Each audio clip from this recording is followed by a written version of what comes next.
Hello दोस्तों, आपका स्वागत है असरार पाठशाला में। आज हम लोग समझेंगे सर्वनाम के बारे में, यानी प्रोनाउन के बारे में। प्रोनाउन क्या होता है, इससे पहले हम लोग समझ लिए थे संज्ञा के बारे में। तो चलते हैं, आज हम लोग सर्वनाम के बारे में समझते हैं। तो सर्वनाम कहते हैं प्रोनाउन को, ठीक है।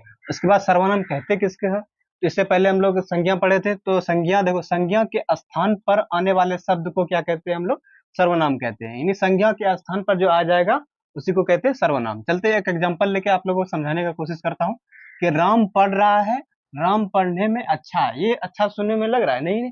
तो इसलिए इसके जगह पर राम को हटाकर हम बार बार दो संज्ञा को यूज ना करके एक ठो को हम यहाँ पर अलग कर देते हैं, कि वह कर देते हैं। तो अब इसको पढ़ेंगे तो राम पढ़ रहा है, वो पढ़ने यानी वो पढ़ने में अच्छा है। अब देखो कितना अच्छा देखने में लग रहा है और पढ़ने में भी अच्छा लग रहा है। तो इसी तरह से हम लोग सर्वनाम के बारे में समझ लिए। इसी तरह से हम लोग समझते हैं सर्वनाम के कितने प्रकार होते हैं। तो सर्वनाम के टोटल 6 प्रकार है। तो समझ लेते हैं एक एक करके सबको। पुरुषवाचक सर्वनाम पहला है, पुरुषवाचक सर्वनाम। पुरुषवाचक सर्वनाम ने पुरुष जाति से ये ज्यादातर संबंध करता है।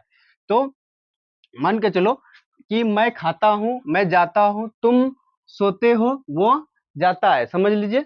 तो ये सभी इस्तेमाल जो किया जाता है वो पुरुष वर्गों के लिए किया जाता है, ठीक है। उसके बाद चलते हैं, दूसरा है निजवाचक सर्वनाम।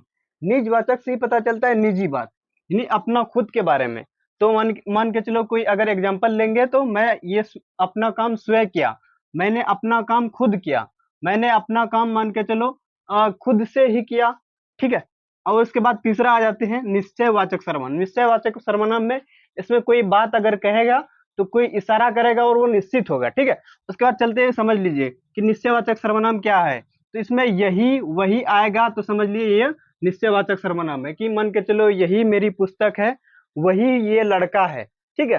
तो ये आ जाएगा निश्चित, यानी निश्चित अगर हो जाएंगे आप तभी कहेंगे कि यही मेरी पुस्तक है, और मान के चलो यही यही वो लड़का है, जो कि मान के चलो किसी के लिए भी इंटीग्रेट कर सकते हैं। उसके बाद है अनिश्चयवाचक। अनिश्चयवाचक से पता चलता है कि कोई काम अनिश्चित होगा, ठीक है, या कोई अनिश्चित होगा। तो अगर मान के चलो आपको आ जाएगा कोई, कुछ, किसी, तो ये हो जाएगा आपका अनिश्चयवाचक सर्वनाम।